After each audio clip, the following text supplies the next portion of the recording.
All right, guys. And Denise is right next to me here too. So. All right, that's perfect. Let me go ahead and start.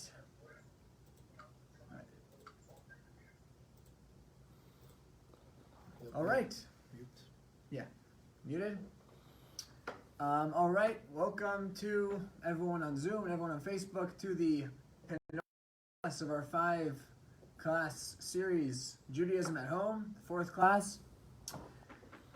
Today we're going to be covering, this is our part 1 of our Shabbat courses. In the previous classes we spoke about waking up in the morning, kosher, and davening, and now we're going to have 2 courses on Shabbat, which is a very, very lengthy subject. 2 courses is a pretty impressive condensing of the material, and obviously we're not going to cover everything, but we're going to go and try and give a sampler of what makes Shabbos so beautiful and what Shabbos should look like in a Jewish home. And of course, nowadays, because of Corona, there's like a joke going around. I don't know how true it is, but it's like a thing. People say they forget which day of the week it is. Yeah? They literally do not know which day it is because there's no social interactions. For a lot of people, there's no work, so there's no reason to know which day it is. But the truth is, if you run a Jewish home and keep Shabbat the way the Torah says, you never really lose track of what day of the week it is, because we are commanded, Zachar Seim Shabbos Lekadsha, it says in the Torah, to remember the day of Shabbos and to keep it holy. And one of the things that entails is remembering when Shabbos is, remembering what day you are in relation to Shabbos. I'm going to go ahead and post on the chat section here, and later on we'll post it on on Facebook. Some of the things we'll be using today, the student handout link, and some of the Siddurim we'll be using, the Siddur for the Shabbos prayers and for the Eishes Chayil, and also a link to some interesting videos with relation to the subject, one of which we'll be playing here tonight in the class. So without further ado, I'm going to go ahead and share the student outline, and we'll get started. Now, most people think of Shabbos as just simply a stopping, cessation of work, not working anymore. And the question becomes, according to that, what use is Shabbos in a time when we're not working anyways? A lot of us we're at home, we're not really going to work, we're not going around. So what does Shabbos really mean? And the truth is that this is not the first time this question was asked. Rabbi Moshe Mitrani, one of the commentators, asked the question.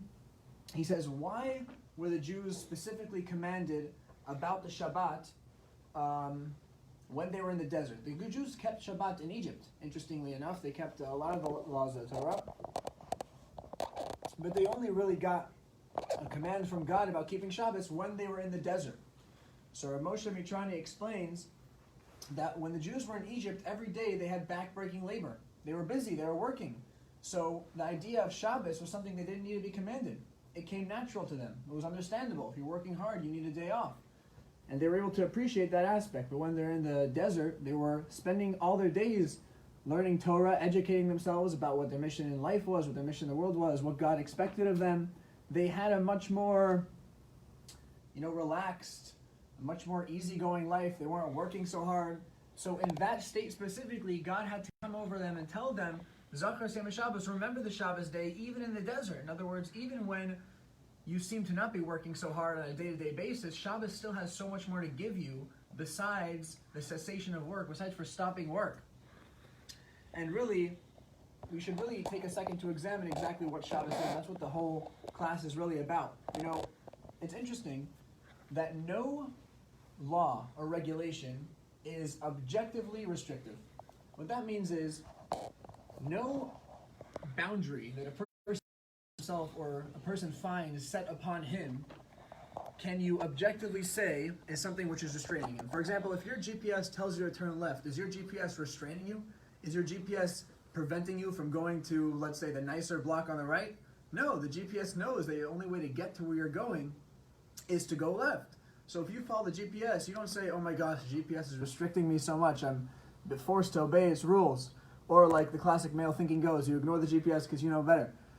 following the GPS is the way to get there, and the restrictions, the directions GPS gives you, is a means for you to reach your goal.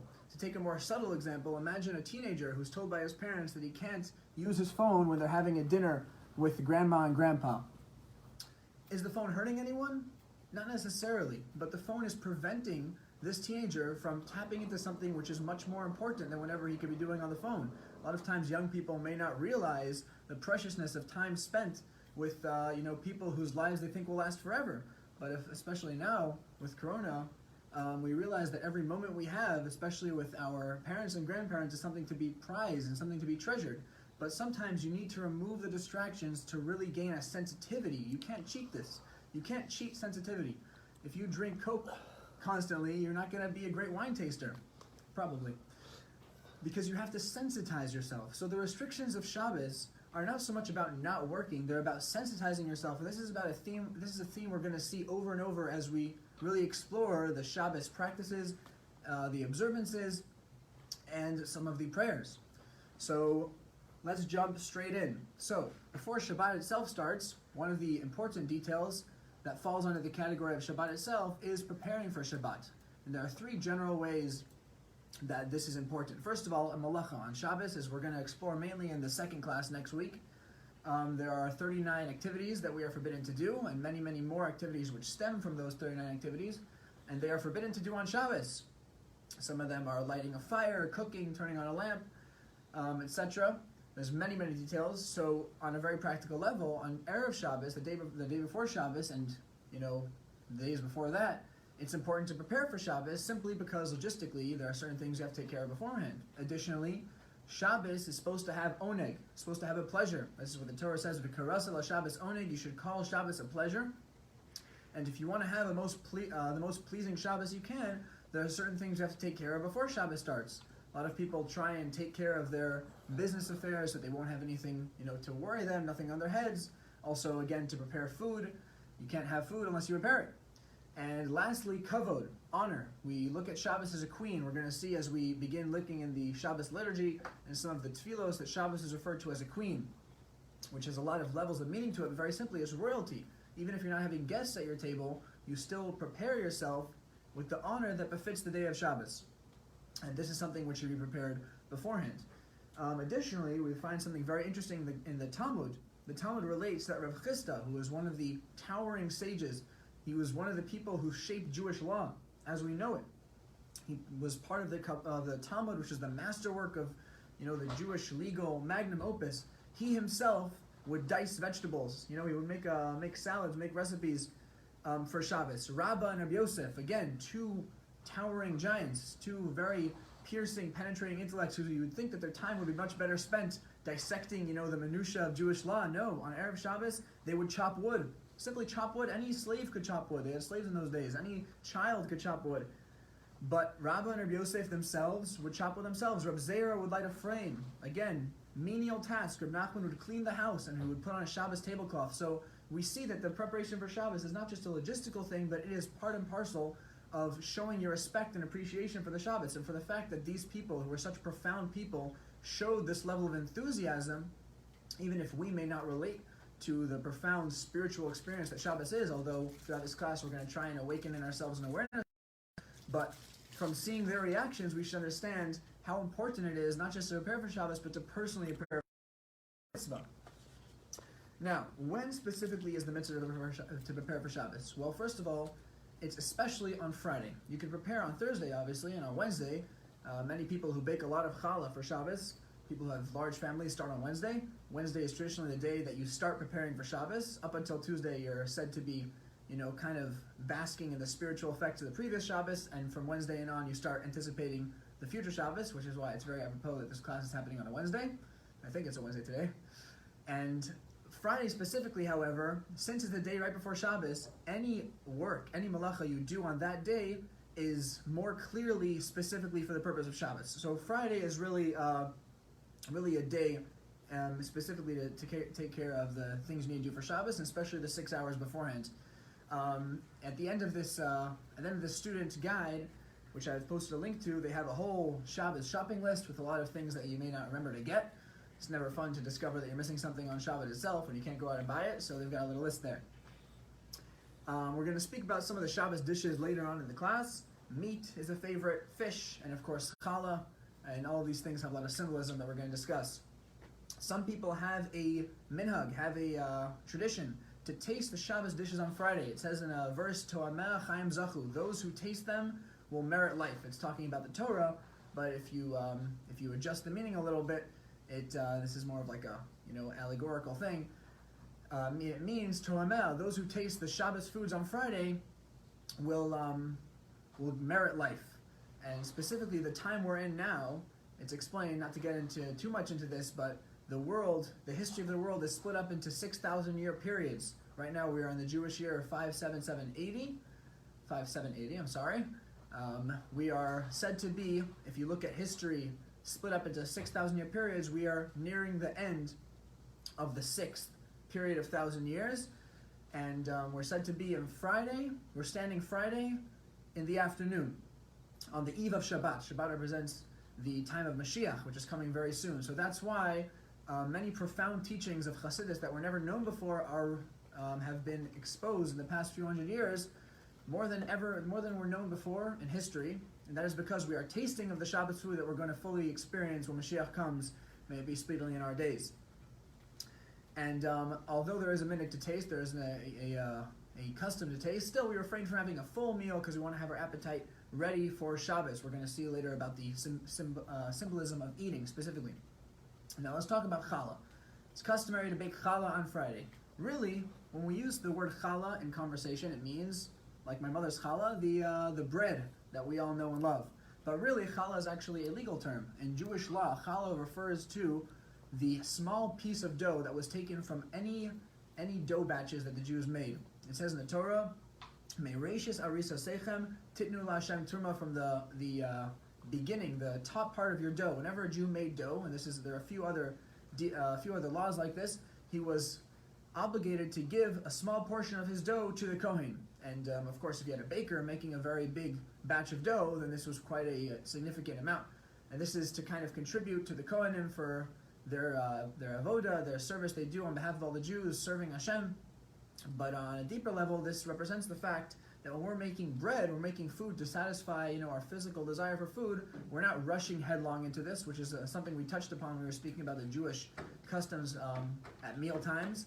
We're not rushing into it. We're not all encompassed in our animalistic desires, animalistic hunger, but we're taking a bit off our dough to remember the Kohanim, which represents our connection to God, which is again a theme we're discovering as we go along some of the details of Jewish day-to-day life.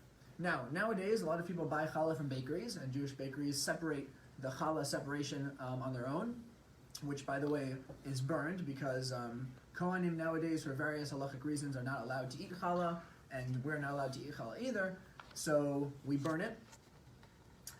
And although most people buy their challah from bakeries, there is a time-honored tradition that Jewish women bake their own challah on Shabbos, usually on a Friday, to allow them the opportunity that they might not usually have to separate the challah. And one tradition related to the challah dough is sometimes when you have a lot of doughs, you set them aside, and then before Pesach, when we're burning the chametz, you burn those doughs then. Now, we're going to speak a little bit more about the specific mitzvos that Jewish women have on Erev Shabbos, but this is one of them, the separation of the challah. And again, in the appendix to the student checklist, to the student supplement over here, they have a link to a recipe for challah and various other Shabbos recipes.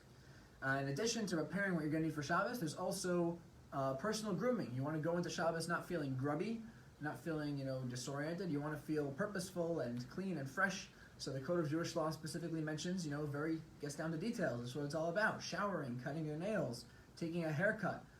Even if you need to take a haircut, to do it on a Friday specifically adds an additional level of sanctity to it, because you're doing it for Shabbos, for the honor of Shabbos. Also getting dressed, that puts you in the mood, it puts you in the spot. We wear our Shabbos suits, and in particular, some people refrain from wearing anything they are wearing during the weekday. And it's said that Shabbos is like a guest. We are inviting the Shabbos queen into our house. So even if we're not having actual guests, we should conduct ourselves as if we're in company. And in front of company, everyone always behaves differently. I remember one of my friends who told me that when he was a little child, he was having guests over, and he asked the guest, "When are you leaving?" And the guest said, "Why?" And he says, "Because mommy and daddy always treat me so much better when you guys are around." So we want to act as if we have guests, even if we might not actually have. Nowadays that might be the case. Now, an additional very important thing to mention is that it's natural that when you're involved in preparations for something and you want everything to be perfect, you could get, edgy, and you could get a little bit tense, and there could be anger and discord. And it's very important to remember that while we are trying our best to prepare for Shabbos, besides for preparing the house for Shabbos and preparing the table for Shabbos, you also have to prepare yourself for Shabbos. And if you go into Shabbos angry and there's tension in the house, then that certainly is not in the Shabbos spirit. So before, you should recognize, we're trying to keep cognizant of the fact that, stay calm, try and do everything with an easy disposition, and most important of all, you can go into Shabbos happy and relaxed and cheerful. And this segues into the concept of spiritual preparations. Besides for preparing our food, there's a custom for men to go to the mikvah, the ritual dip, to purify themselves for Shabbos, and also to study the weekly Torah portion. Specifically, there's a mitzvah known as Shnai Mikra V'Echad Targum, where you read the entire Torah portion, each verse twice, followed by the Aramaic translation. It's quite a tongue twister, and sometimes it takes a few hours. You're allowed to do that also on Shabbos itself, but the opportune time to do it is on Friday. And also to take a few moments on Friday to review your behavior during the previous week and repent if need be for anything that you regret doing, so we can go into Shabbos with a clean conscience as well as a clean body.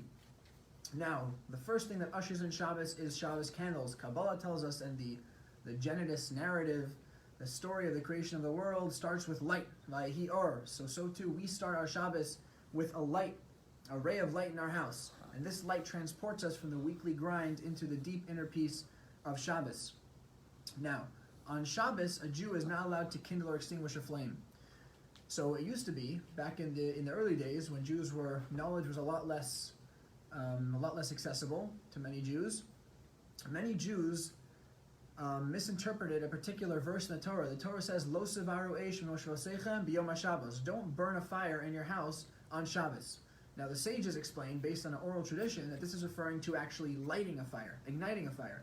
But there were Jews who misinterpreted this. They were simple people, and they understood it to mean there should be no fire burning in your house. So, of course, they had no light bulbs.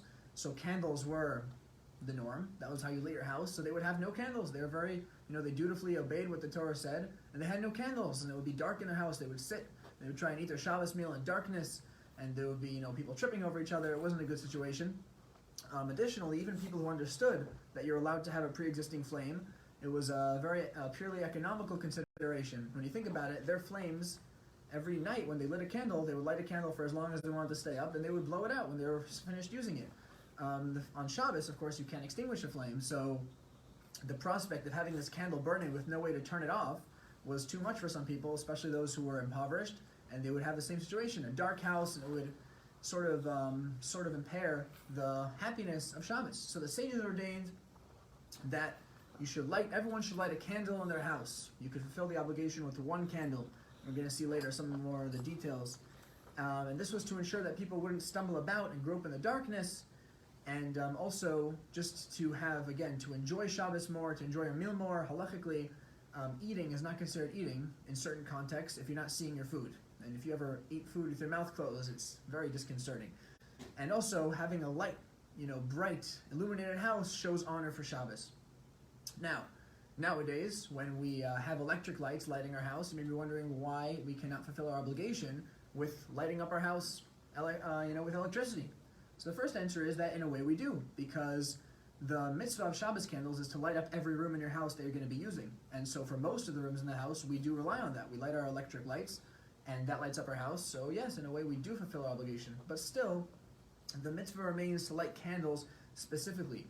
As a matter of fact, even in the old days when they didn't have electric lights, the women who were lighting their candles for Shabbos would use a special candelabra to show that there's a distinction here, to show the holiness of Shabbos. So for that reason we use candles, especially since candles aren't widespread today. Using candles shows that you're doing it specifically for Shabbos. and also because that's just the tradition. We want to honor the tradition that's been done for thousands of years by Jewish women, even in the most trying of circumstances.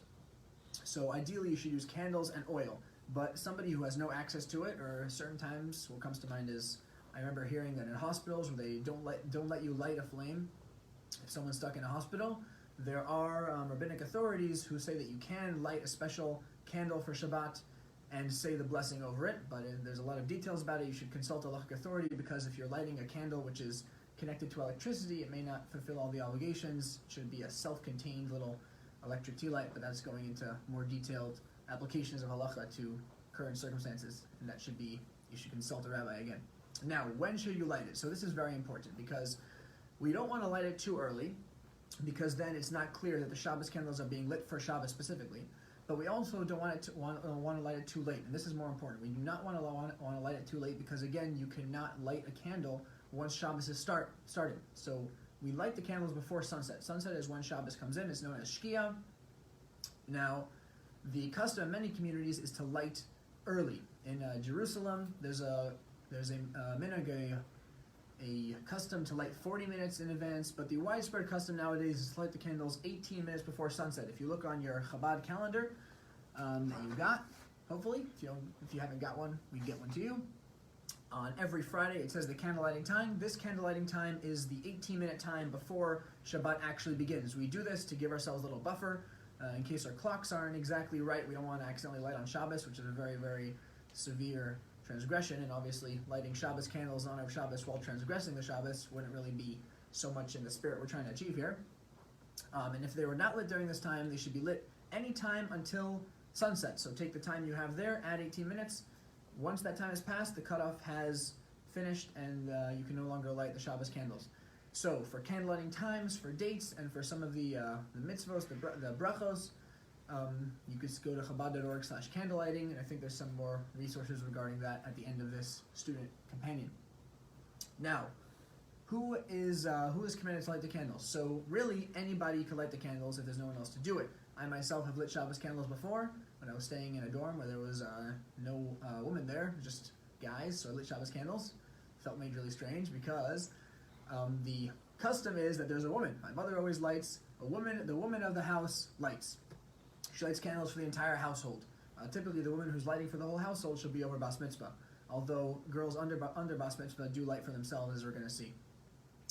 When a man is living alone, he lights Shabbat candles for himself. But if there's a woman, really, since the woman is the one who, by and large, is more engaged in running the house and getting ready for Shabbos, it's fitting that she herself lights the candles, especially since there are many Kabbalistic ties between Shabbos and women specifically, which are beyond the scope of this lesson. Although the men in the house traditionally do participate somehow in the candles. Some have the custom to pre-light the candles, then blow them out sometime on Friday afternoon so that they should light easier. And also, chassan, a Jewish groom, buys, if he can afford it, a set of candlesticks for his bride, and that's kind of like his participation going forward in the mitzvah.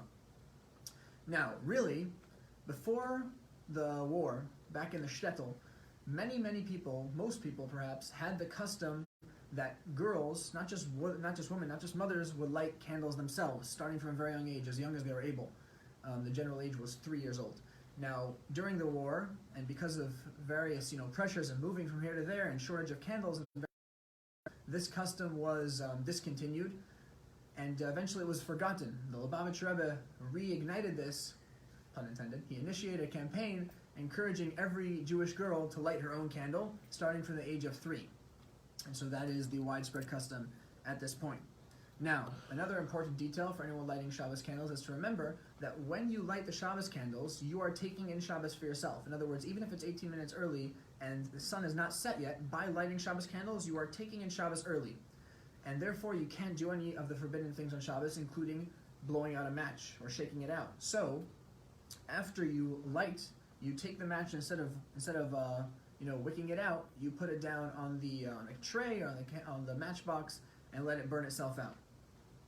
And additionally, because of this, generally if there's a young girl lighting Shabbos candles, her mother will light after her, so that the mother hasn't taken in Shabbos yet, so she can help the younger girl, help take her match from her, etc., and then only light herself. So it's the opposite from the airline, the oxygen mask thing. You should assist others before assisting yourself if they need assistance. Now, what do we use for the Shabbos candles? As we mentioned, we use a flame, wax or oil. We should not use something which gives off a stuttering or inconsistent light, but generally nowadays pretty much everything burns clear and burns bright and smooth. So pretty much anything you'll find in a store is kosher for lighting. And ideally, they should be long enough, they should burn long enough to continue burning until after the Shabbos dinner, but at least until nightfall. And let's speak about the actual candle itself. As we mentioned before, you could fulfill the mitzvah by only lighting one candle, but the tradition is that a woman lights for herself 2 candles. She lights one for herself, one for her husband. Some say these 2 candles represent Zachar and Shamar, which are the 2 biblical commandments regarding Shabbos. We're going to touch upon those when we go to the davening, we go to the Shabbos liturgy. And a lot of families, mine included, have a custom that for every child that's born, they add another candle, thereby adding more light as the family grows, which is definitely a beautiful thing. And of course the girls light their own. So in your typical family, you'll have quite a bit of candles. Now where? This is just common sense. You light the candles in a metal tray in a location that's out of the reach of young children and clear of flammable objects. And the candles should ideally be visible from the table in which the Shabbos meal is being eaten, so that those who are eating will be able to use the glow. Again, this is harking back to the original reasoning for this decree, for this mitzvah, which was to have light in the house you could actually use. So a lot of people, if they have big enough tables, will actually light on the Shabbos table itself or on a table right next to it. Now, how do you light the Shabbos candles? So first of all, it's customary to light the Shabbos candles wearing your Shabbos clothing. We spoke earlier about wearing nicer clothes on Shabbos. Before lighting, it is appropriate to place some money in a charity box in stucco. Before lighting, you light the candles, and again, as we mentioned, don't extinguish the match, let it burn down in the metal tray. And whoever is lighting circles their hands like this 3 times. It's unclear exactly where this tradition came from, but it's quite a widespread Jewish tradition. Some people say it's kind of a gesture of prayer. And then after you've circled your hands, you cover your eyes. We'll speak about that in a moment. And you recite the blessing, which is written at the end of this student companion. The reason why we cover our eyes is really a bracha, a blessing, is supposed to be said before the performance of a mitzvah. The thing is that if we were to say a bracha on lighting the candles, that would be considered, as we mentioned before, taking in Shabbos for yourself. And then you would no longer be able to light the candles because you've accepted upon yourself Shabbos, and we can't light a flame. So what we do is we light the candle, thereby accepting upon ourselves Shabbos, and then we immediately cover our faces so we don't see the light of the candle. We make the blessing, and then afterwards we open our eyes, and thus, in a sense, in a more of a legal sense, you are experiencing the light for the first time only after the blessing. So you're kind of fulfilling that particular halachic detail. It's traditional that when you are lighting the candles, when the woman is lighting the candles, she takes a moment to pray for whatever her heart desires. It's a very powerful moment. It's a time which is a segula. It's predisposed to your prayers being answered. Specifically, Jewish women say a special prayer in some circles of Zakeni, asking God that their children should go in the ways of Torah mitzvos and have lives that are illuminated by holiness, just like the Shabbos candles illuminate our home. When you open your eyes, you say good Shabbos to everyone. In my house, there's a traditional hugging session where everyone gives Shabbos hugs, which is very nice. All right, so Kabbalah Shabbos. I'm going to go ahead and switch the screen share to the page where I've brought up the Shabbos prayers, which we're going to be going through. So, there are 3 standard prayers that are recited by Jews each day. Shacharis, Mincha, Ma'ariv, we mentioned in the previous lesson. On Friday evening, we introduce Ma'ariv with kind of like a quasi-prayer, like an additional prayer called Kabbalah Shabbos, welcoming the Shabbos. And as I'm speaking, feel free to look in the English translation, and I have attached a link to this siddur as well, to sort of go through some of the themes that are discussed in these Psalms. So, we recite 6 chapters from Psalms to start with in the Kabbalah Shabbos, and there are 3 main themes in these Psalms. First of all, God's dominion over nature, which is something which is emphasized specifically on Shabbos, where we put aside all of our technology and all our natural wonders, and we focus more on our relationship with God. Maybe we'll explore that some more in the next class. Also, all 6 of these Psalms have the theme of joy, of happiness, and the future redemption. and its connection to Jewish history. And interestingly, I'm going to show you over here. If you look, the first psalm starts with a lamed, the next one with a shin, and going down over here we have one that starts with a yud, a mem, and then another yud, and finally a mem. Lamed, shin, yud, mem, which has the numerical value of 430, which is the numerical value of nefesh, or soul. It said, Kabbalah explains at length that on Shabbos we have a second soul, a greater soul, a Neshama Yesera, which basically refers to a greater awareness of God. Our soul is something which is very multi-layered. At its core, it's constantly aware of God's closeness and God's dominion. And on Shabbos, a deeper aspect of our soul is revealed. And this is the Neshama Yesera, the new soul. In addition, I've highlighted in yellow in this particular psalm, which we sing in Shul. You'll see over here the Lamed Yud and Yud is an abbreviation for God's name, Yud Kei Vav Kei, the name we do not pronounce. And it is said in this psalm 18 times, which is Chai. No further elaboration needed. Chai is a very, very special number, and most significantly, it's the denomination in which donations are most often solicited for various worthy causes. In addition, over here you see in the blue highlighted, the word kol, which means voice in Hebrew, appears 7 times in this psalm, and that refers to the 7 days of the week. If you read the account of Bereshis, the creation of the world, it says that God spoke, He commanded, and that has various Kabbalistic, secrets hidden in the allegory of speaking. But very simply, God spoke and created the world. So these 7 times we mention the concept of speaking refers to the 7 days, which were made with 7 different utterances. And now we come to Lechadodi. Lechadodi is a prayer composed by Rabbi Shlomo Alkabetz, who was a great Kabbalist who lived in Tzfat. He was a student of the Arizal, famous Kabbalist, the Arizal. Now, if you look, interestingly enough, he wrote, this is something that was quite prevalent in Jewish poems, songs. If you see over here, I've highlighted in blue, Shin Lamed Mem Hey, which spells out Shlomo. It's an acrostic for his name, Shlomo Alkabetz, and he was a Levi, so the next 4 spell out Halevi, Shlomo the Levite. A lot of times, people who are writing this poetry to be included in davening would include different acrostics, sometimes based on the Jewish alphabet or on their own names or whatever they were describing. So in this case, he did put his name in there. Now, the Lechadodi is a beautiful prayer, and I'll kind of put it over here so you could see a little bit of the translation of the richness. But near the end, we have a custom that we say 3 times, Boi Khala, come bride, and then we say again, Boi Khala. We say it 3 times. Now 3 is a very big number in Judaism. You see I've highlighted in yellow, Boi Khala, Shabbos Malkasa, the Shabbos Queen. But in this particular context, it's explained that when we say it 3 times, we are introducing the Shabbos spirit into the 3 faculties of our soul, our thought, our speech, and our action. Judaism splits up the human experience, the spectrum of human interactions with his environment, into thought, speech, and action, and we are accepting Shabbos and welcoming Shabbos. We're saying, Boi, come into our thoughts, into our speech, and into our actions, so that our thought, speech, and action should be a more elevated, a more edel, a more enlightened thought, speech, and action during these 24 hours of Shabbos. That is as far as the Shabbos liturgy. We follow that is the introduction to Ma'ariv, and then we go on to the actual Ma'ariv itself. I'm going to go ahead and share our second page over here, the Shalam Alaikum. This is recited when we come home, and typically when the boys and the men come home from shul, they're met with a very Shabbosdik aura. The table is set, there's glittering silverware, there's sort of an aura of Shabbos, and we say a very beautiful prayer. Interestingly, it's unknown who composed this prayer specifically.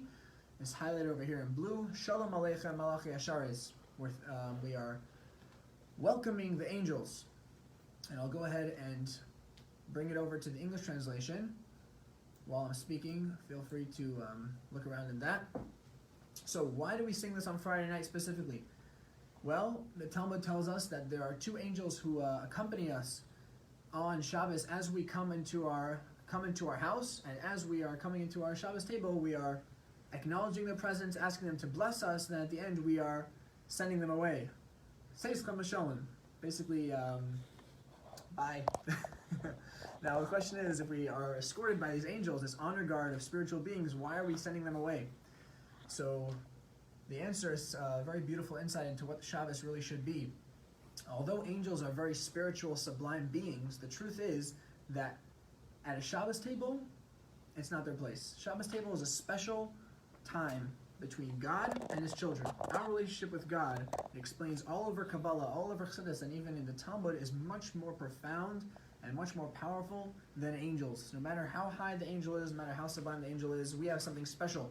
The angels might be God's loyal servants or God's best friends, if we can say that, but we are God's children, and that's something that is very special. So by the Shabbos meal, it's no longer their place, and so they depart from us. And before we do that, we say this hymn, this song, and we repeat each stanza 3 times. Again, 3 times is sort of for emphasis. 3 times is a chazaka. It's explained in legal terms. Jewish halacha. 3 represents solidity, solidification. Yeah. Next, we sing Eishes Chayil, and again, I'm going to bring it over to the English, which is quite rich. Eishes Chayil is a very, very beautiful psalm, which is found in the book of Proverbs, the book of Mishlei, written by King Solomon, although it's interesting that there are some opinions who say that it was written by Avram Avinu, Abraham, our forefather, as a eulogy for his wife Sarah when she passed away. And it contains many, many beautiful, profound praises of the Jewish woman. And it praises, her industriousness, her ingenuity, creativity, how she sets a home of warmth, everyone in her house doesn't want, doesn't fear. And in specifically, the Medrash, written by the sages, finds allegories, or, the psalm alludes to 22 different righteous women throughout history, including our matriarchs, Sarah, Rebecca, Rachel, and Leah. And I've highlighted a few particular examples. If you see over here, it says in green, actually I'm going to go over here first. Chagra ba'ayz masnaha, she girds her loins with strength, implying how Jewish women have a very iron, they have a steel to them, a power, as anyone who knows Yiddish Mama is certainly aware, especially when they're trying to get you to eat stuff. So in particular, this particular verse is referring to Miriam. We know that when Amram, Moshe's father, Moshe was not born at the time, heard that Pharaoh had made a decree that all Jewish boys should be thrown in the Nile, he made his own rule among all the Jews, and he told all the Jews, divorce their wives, it's better to not have children than to bring them in the world only to be, ruthlessly killed. So, although it was not Miriam's place to stand up to her father, who was the leader of the Jewish people at the time, respected by everyone in the generation, she still stood up and she spoke to him and said, there's a bit of a logical fallacy. If you don't have any children at all, there won't be any girls born either. Pharaoh is only killing the boys, but your decree will mean the end of the girls. So he said, yeah, you're right. And he remarried Yocheved, his wife, and of course Moshe was born from that union, and Jewish history was never the same after that. So that was quite a pivotal moment. So we praise Miriam and specifically for knowing when to show that steel, show that iron. Additionally, Rabos, Banos, Esachayil, many women have done valor. Atalis al kolana, in Hebrew it makes sense grammatically. And you have, so you've surpassed them all. This refers to Ruth, who went against the flow, went against the tide. She left her native land and became a Jew. And she counted King David and many, many Jewish kings after that amongst her descendants. And lastly, Isha Yiras Hashem Hitis Hallel is referring to Esther, the heroine of the Purim story. And we say this on Shabbos specifically because, why not? It's a great time to praise your wife when there's that, the serene sort of atmosphere, but also because Shabbos is said to possess a feminine energy, as opposed to the rest of the week, which is masculine. This goes more into a Kabbalistical symbolism, which is beyond the scope of this particular course. Now, after Lechadodi, after Shalam Alaikum, Eishes Chayil, we move on to Kiddush. Now, we make Kiddush over a cup of wine. We are essentially, what we're doing when we're saying Kiddush is we are testifying to the fact that God created the world. We're simply saying, Ki sheishes yamim asa Hashem es shemaim es haaretz. In 6 days, God created the heaven and the earth. I'm going to bring it over to the English again. We recite the account of God resting, which is the reason why we rest. And interestingly enough, we say Kiddush standing because in Jewish law, when someone's giving testimony, they have to stand. I believe in legal law nowadays. In American law, they stand when they're being sworn in, but they sit when they're giving testimony. In Jewish law, they stand the whole time, and we are literally testifying, so it won't be forgotten. And we're testifying that God created the world in 6 days and rested on the seventh. Very basic foundation of Shabbos. Now, the reason we use wine is because wine has a certain dignity to it, a certain importance. It's considered in various contexts, both in Judaism and different other societal contexts, to be a distinguished drink, a regal drink, something which is more expensive, something you enjoy every day. So by having wine on Shabbos, we are again emphasizing the specialness of Shabbos. In addition, the numerical value of yayin is 70, which is the same as sod. Yayin means wine, of course, in Hebrew, and sod means secrets. When people drink a lot of wine, typically their secrets tend to be aired and shown to everybody else. And this is referring to the fact that on Shabbos, God's presence, which is hidden, is revealed to a greater extent than it is throughout the rest of the week. Now, when we make Kiddush, the 2 Khalas, which we're going to discuss in a bit, are on the table, covered. You fill a cup with kosher wine, with grape juice, you overflow God's overflowing blessings. It says, "My cup runneth over and staineth the carpet." I think it's the title of some book I never got around to reading, but the title itself is fun. So there are 2 paragraphs. As you can see over here, we write the account of the 6th day of creation, and we thank God for giving us a Shabbos, which is something that God has to bestow upon us. Imagine trying to do a day of rest on a Tuesday. It wouldn't work. There's so much going on. The fact that God gave us this framework and these restrictions, as we mentioned before, really gives us some breathing space. He gave us Shabbos. And of course, we're talking about the spiritual aspect of Shabbos as well.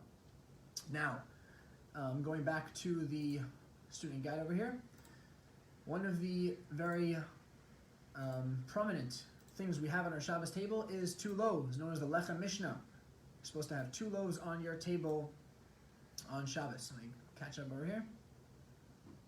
There we go. Now, the reason we have bread is because Kiddush is not valid unless it's Kiddush in the place of a meal. So in halacha, in Jewish law, a meal is something that's specifically on bread, at least for Friday night. On Shabbos day, sometimes we'll have a snack on the Zaynis, as we have it by the Kiddush and Shul. We don't always wash, but on Friday night, you're supposed to establish your Kiddush on a meal.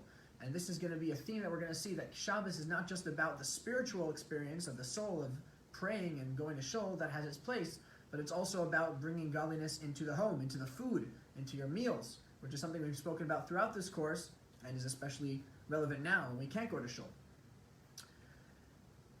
Now, we have 2 loaves to remind us of the manna, the mun that fell in the desert.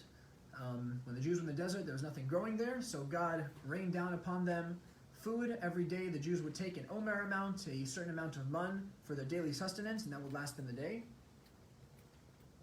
On Shabbat, one of the things you're not allowed to do, as we'll touch upon in the next lesson, is to collect things that are lying about in open areas. So on Erev Shabbos, on Friday, they would have 2 portions of mun. So that's why we have 2 loaves. Additionally, the mun would fall with a layer of dew beneath and a layer of dew above to keep it safe and fresh, which is why we keep our challahs with a board under them and a cloth on top. Additionally, really, when it comes to Jewish eating, one of the details of introducing sanctity into how we eat is that we eat things in a certain priority. Usually, bread comes first, followed by wine, followed by fruits and different things.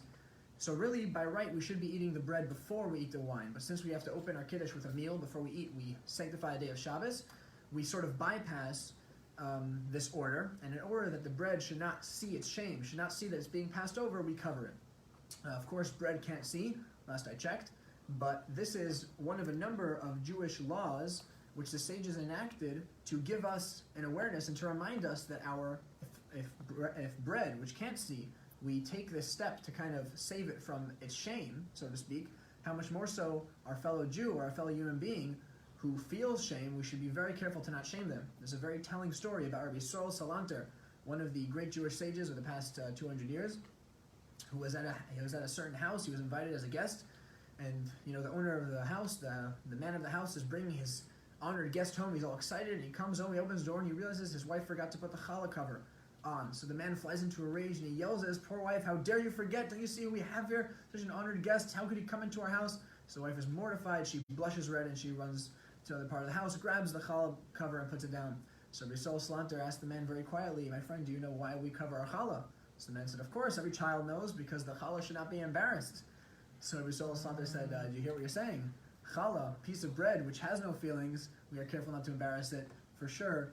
Human beings, our friends, our neighbors, our spouses deserve our utmost consideration." Now, another detail that the Khala reminds us of is the mun, the manna, which also relates to Shabbos in a different way. When you think about it, the Jews in the desert were entirely dependent on God for their sustenance. And when God gave them the mun, and they went out and collected it, they were demonstrating their faith in God that the next day they would have more mun. They would never collect more than a certain amount, and that amount was not enough to last more than a day, because they were certain that God is going to give them the next day. So the idea of mun, which is something we commemorate on Shabbos, is the idea of trusting God specifically in the area of livelihood. A lot of times it could seem to us that whether we succeed or fail is based on our own efforts, whether we succeed in business. And for that reason, if you have that mindset, Shabbos can be a very difficult thing, because for a lot of people, including Mr. Ami Paikovsky, who shares a very fascinating story related to this. I was planning on sharing it right here, but we're out of time, so I've included a link to it. It's a very fascinating video. You can have a bit of a temptation to not stop working on Shabbos, because a lot of people make their best livelihood, particularly people who are in retail stores. Sabbath, Saturday, everyone's out, everyone's shopping. Mr. Paikovsky shares in the story that he would make, throughout the week, he would make in total a few $100s. On Saturday, he would make, multi-thousands. He would make almost 10,000. That would be his moneymaker. So for many people, it can be very difficult to stop working on Shabbos. So when we give a callback to the mun, we're reminding ourselves that just as in the desert, think anything changed? Do you think God is less with us or less imminent in our lives? Just as dependent as the Jews were in the desert, where nothing grew, there were no opportunities for livelihood, as dependent as they were on God to provide their sustenance then, that is how dependent we are now. And of course, it's very, very, very difficult to really live with this, and especially to implement it and actually close your shop on Shabbos, but it's something which is very much to be aspired to have that level, even if you don't feel it, to actually do it in practicality of awareness, of being in tune to how the world really is, how God's running the world. So that's another reason why we hark back to the mun with our Lechem Mishnah. Now, after the Kiddush, we wash our hands, as we mentioned. In the previous meal, again, we do not wash, we do not speak between the washing and the eating of the bread. Again, two hardest minutes in Jewish life. And before we slice the challah, we lightly score. We make a small mark on one of the loaves before we make the blessing. That's because you're not supposed to cut a loaf after the blessing. The blessing should be right before the eating. But on the other hand, we want to make a blessing on 2 complete rolls, which is the mitzvah. So what we do is we make a small cut, a small indentation, and that sort of signifies that we're starting the cutting process, and then we make the blessing on the 2 complete rolls. And you dip the bread in salt, as we mentioned in the previous lesson, the meaning of salt. And after you take a piece for yourself, traditionally, the person who's made the blessing passes a piece to everybody else, and you enjoy your Shabbos meal. Now let's speak a little bit about Shabbos Foods. So while you can prepare anything that you like, historically Jews regarded fish and meat as particularly pleasurable. There's no obligation to eat these foods if you do not like them. The enjoyment of Shabbos is paramount. Now, why is fish in particular something which is so much a staple?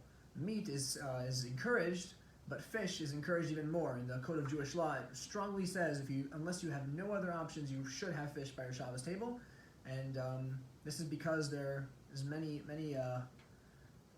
layers of meaning to a fish. First of all, fish do not have eyebrows.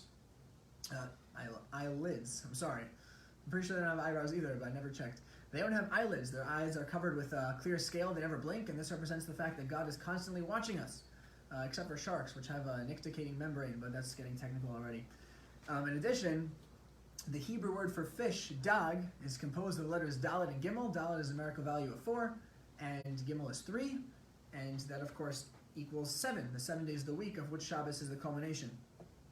Getting into a little bit more of the legal aspect, meat is a very complicated dish to prepare halachically. All the blood has to be drained out. Even before that, the slaughtering has to be done by a kosher slaughterer. The cow has to be in good health.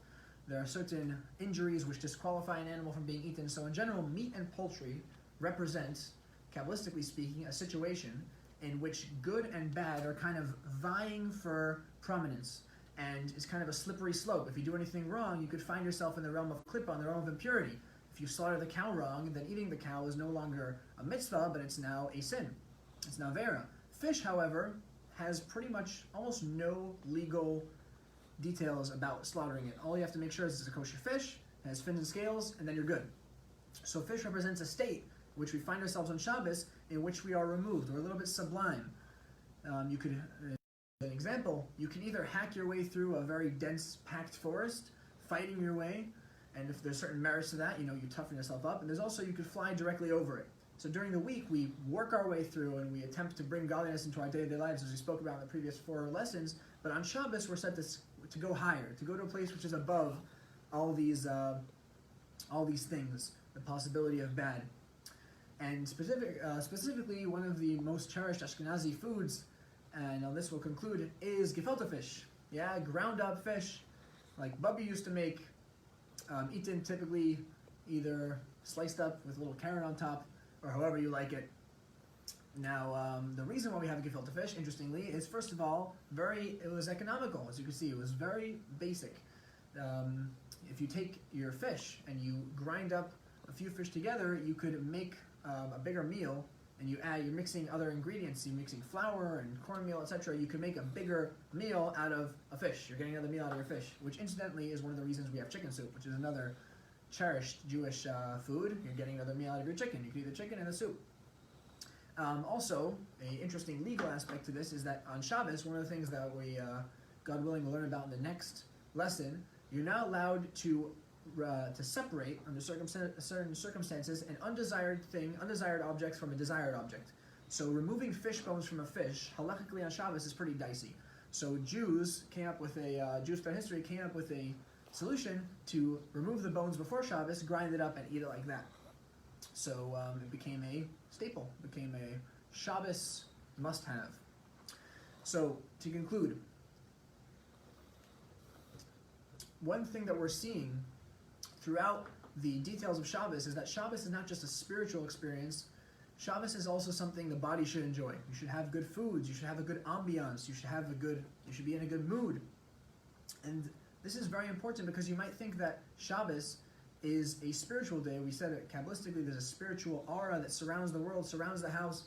And it's very easy to think, when you go into the theory of it, that Shabbos is a day in which you should sort of put your body aside, maybe fast, maybe, try and talk less to other people, or at all, spend your whole day in this house of study.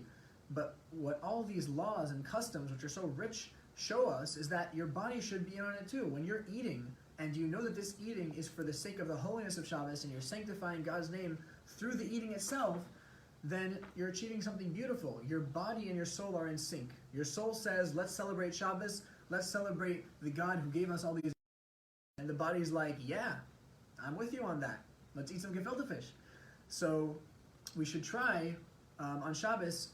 Again, this is a perfect time to try and implement these things, but however much you feel comfortable adopting these practices in your life, try and also get the spirit of Shabbos, which is that Judaism is rich, God is good, life is beautiful, and try and experience the sanctity and the holiness within the mundane. And hopefully through our keeping of Shabbos, through our sanctifying the holy day, we will come to the time, Yom Shekula Shabbos, when Mashiach comes. It will always be Shabbos. There will be no war, there will be no suffering, no evil, only knowing of God and holiness. May it be speedily in our days. Thank you all so much for coming. I'm going to go ahead and unmute. There we go. Anybody have any questions? And I'm going to go ahead and repost, if anybody wasn't here by the beginning, the links. You'll find links to the Siddurim we had here, and some interesting videos, including this Ami Paikovsky video about keeping Shabbos, which is quite a very interesting story. All right, thank you all for tuning in. Guys, tune in next Wednesday. Very exciting. We're going to be completing our 5-part course. God willing, it will take place in Yerushalayim with Mashiach. And we'll do it in person. Or maybe we'll do it over Zoom just for fun, because Zoom is just so fun, you know? Yes, thank you all for coming. Thank you all, and see you next week.